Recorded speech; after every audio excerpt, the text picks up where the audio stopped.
சங்கீதம் அதிகாரம் 36. துன்மார்க்கனுடைய துரோகப் பேச்சு என் உள்ளத்திற்குத் தெரியும். அவன் கண்களுக்கு முன் தெய்வபயம் இல்லை.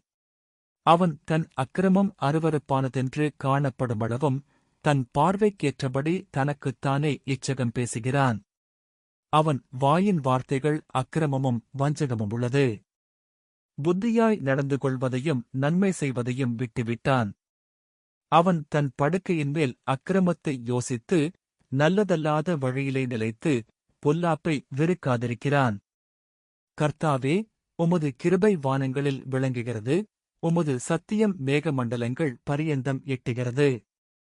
உமது நீதி மகத்தான பர்வதங்கள் போலவும் உமது நியாயங்கள் மகா ஆழமாகவும் இருக்கிறது. கர்த்தாவே, மனுஷரையும் மிருகங்களையும் காப்பாற்றுகிறீர். தேவனே, உம்முடைய கிருபை எவ்வளவு அருமையானது! அதனால் மனுபுத்திரர் உமது செட்டைகளின் நிழலிலே வந்தடைகிறார்கள். உமது ஆலயத்திலுள்ள சம்பூரணத்தினால் திருப்தியடைவார்கள். உமது பேரின்ப நதியினால் அவர்கள் தாகத்தைத் தீர்க்கிறீர். ஜீவூற்று உம்மிடத்தில் இருக்கிறது. உம்முடைய வெளிச்சத்திலே வெளிச்சம் காண்கிறோம். உம்மை அறிந்தவர்கள் மேல் உமது கிருபையையும் செம்மையான இருதயமுள்ளவர்கள் மேல் உமது நீதியையும் பாராட்டியருளும். பெருமைக்காரரின் கால் என் மேல் வராமலும் துன்மார்க்கருடைய கை என்னை பறக்கடியாமலும் இருப்பதாக.